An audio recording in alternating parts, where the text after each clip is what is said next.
સુરતના આંજણા ફાર્મ વિસ્તારમાં એમ્બ્રોઇડરીના કારીગરો મહિનામાં 4 રજા અને પગાર વધારાની માંગ સાથે હડતાળ પર ઉતર્યા હતા. 500થી વધુ કર્મચારીઓ રસ્તા પર ઉતરી આવતા પોલીસે ચુસ્ત બંદોબસ્ત ગોઠવી દીધો હતો. સુરતમાં એમ્બ્રોઇડરી વર્કરો પોતાની પડતર માંગણીઓને લઈને રસ્તા પર ઉતરી આવ્યા હતા. અંજણા ફાર્મ વિસ્તારમાં 500થી વધુ કર્મચારીઓએ હડતાળ પાડી વિરોધ નોંધાવ્યો હતો. મહિનામાં 4 રજાઓ આપવા અને પગારમાં વધારો કરવાની માંગ સાથે કર્મચારીઓએ હડતાળનું શસ્ત્ર ઉગામ્યું છે.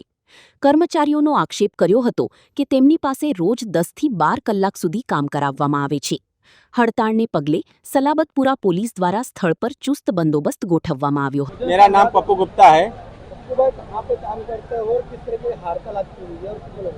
हड़ताल हम लोग का पूरा ये अंजना फार्म बंद है। हम लोग का हड़ताल इसलिए हुआ है कि हम लोग 365 दिन काम करता हूँ, 12 घंटा 300 दिन काम करता हूँ, एक भी छुट्टी नहीं मिलता। एम्ब्रॉयडरी लाइन में एम्ब्रॉयडरी लाइन में 2000 कारीगर होगा यहाँ पे, 2000 ज्यादा ही है। मांग क्या है?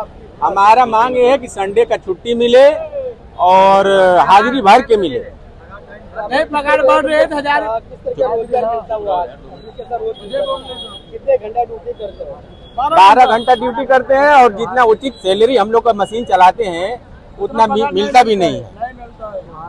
त्योहार का छुट्टी साल भर में 2-4-5 छुट्टी मिलता है, 2-4-5 छुट्टी मिलता है। हम लोग चाहते हैं कि महीने में संडे का छुट्टी हो